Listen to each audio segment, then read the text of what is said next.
Mais tout de suite, on démarre avec un focus sur une plante qui a fait la richesse de la Bretagne, que l'on a un peu oublié avec l'arrivée des matières plastiques, entre autres, mais qui a fait son grand retour depuis quelques années, en même temps que notre prise de conscience environnementale. Cette plante, c'est le chanvre, bien sûr. Alors, pour en parler, Lénaïque Salin, bonjour. Bonjour.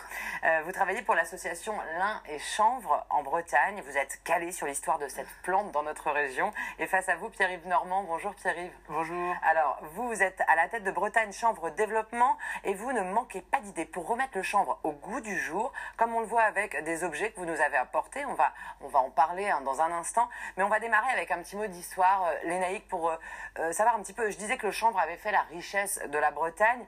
C'était à quelle époque ça ? Alors, ça commence au XVIe siècle jusqu'au XVIIIe, début XIXe.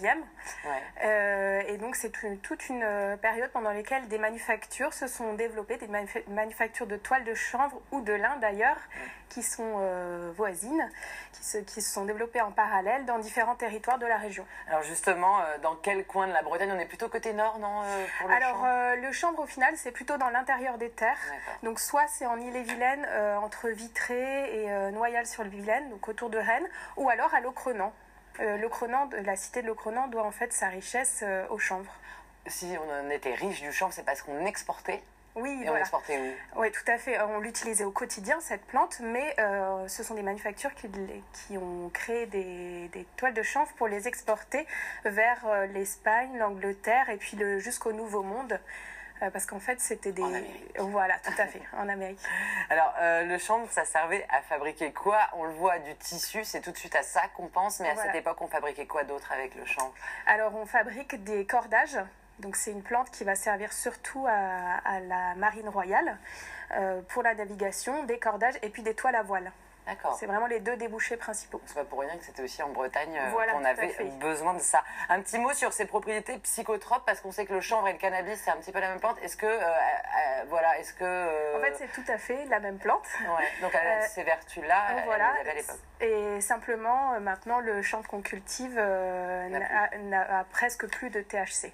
D'accord, il a été modifié pour justement pouvoir être cultivé légalement. Voilà, légalement, tout à fait. Alors, pourquoi ça s'est arrêté à un moment donné, cette culture du chanvre ? Alors, c'est des cultures qui ont décliné suite à des conflits avec les pays voisins, et puis à l'arrivée du coton et l'arrivée de la vapeur aussi, donc plus besoin de toile à voile.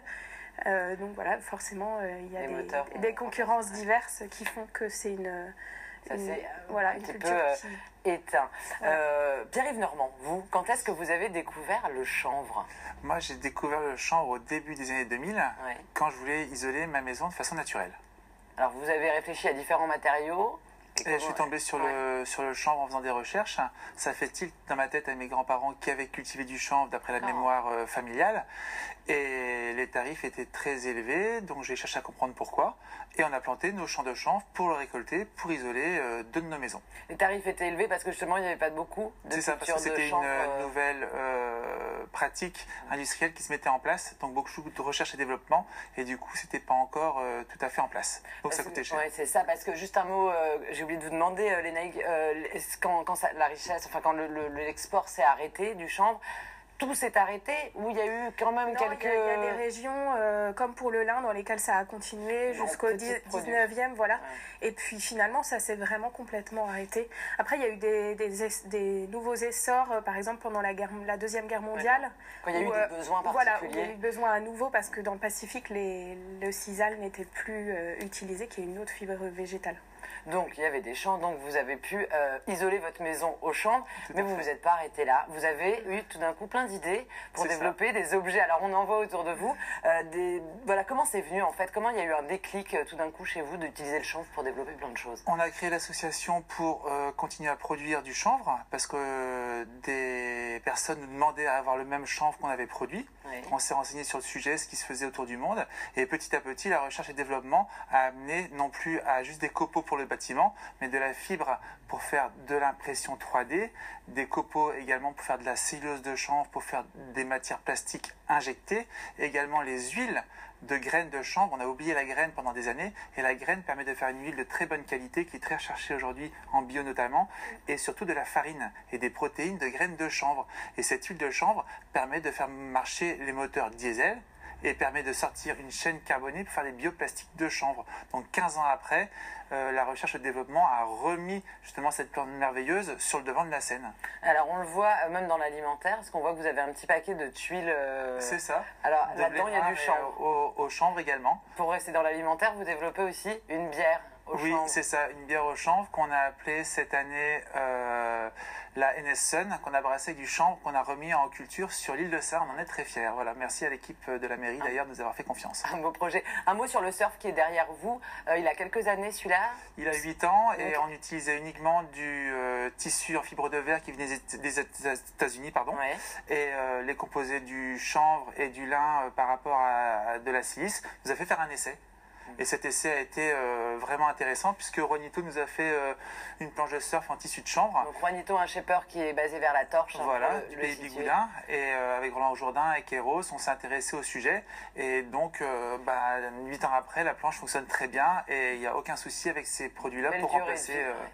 Bon, alors, vous allez continuer. J'imagine que là, vous avez envie de développer tous ces objets. Est-ce que la production en Bretagne est suffisante si ces applications se multiplient, Pierre-Yves? Alors, la production en Bretagne va être suffisante puisqu'il commence à y avoir des partenariats et des accords pour utiliser le chanvre dans l'alimentation pour le bétail.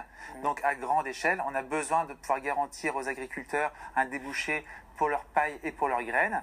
Pour les pailles, on a trouvé des débouchés industriels assez importants. Voilà.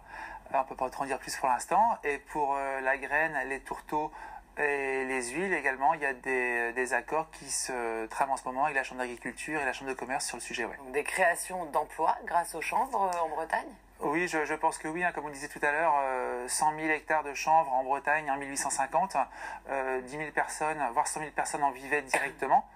Aujourd'hui, avec 10 000 hectares de chanvre en Bretagne, on créerait 1 000 emplois environ, ce qui fait 1 hectare, 10 hectares pour une personne, ce qui est tout à fait dans les normes acceptables en agriculture biologique aujourd'hui. Ouais. Donc on y croit. C'est super, c'est vraiment des projets passionnants. Est-ce qu'on a l'impression que c'est sans limite, on peut faire un peu de tout avec?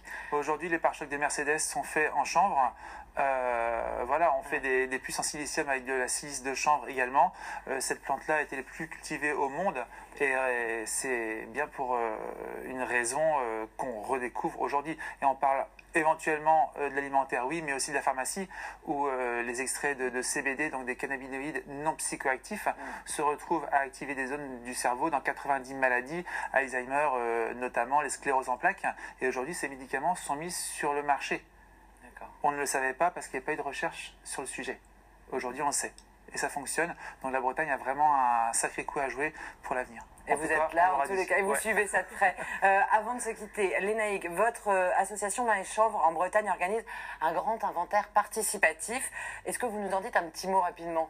Oui, alors nous sommes lauréats de 2 inventaires en fait. Un inventaire du patrimoine bâti lié à la transformation du lin et du chanvre en Bretagne. Donc ça, c'est via la région Bretagne. C'est en partenariat avec eux. Et puis un inventaire du ministère de la Culture. Donc c'est un inventaire participatif du patrimoine culturel immatériel. Donc les contes, les chants, les rituels, les fêtes liées aussi à la transformation du lin et du chanvre. Et là, tout le monde peut y participer. Voilà, tout à vous fait. Envoie les infos. On va créer des réunions dans différents territoires.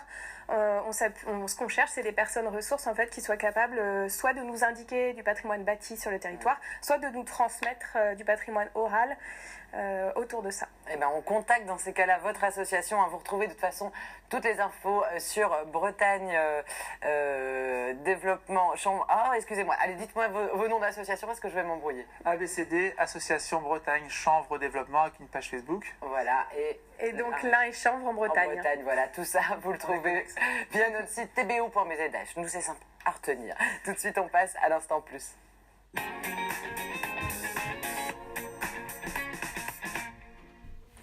Si les enfants ont retrouvé le chemin de l'école, tous ne passent pas leur journée assis devant un bureau.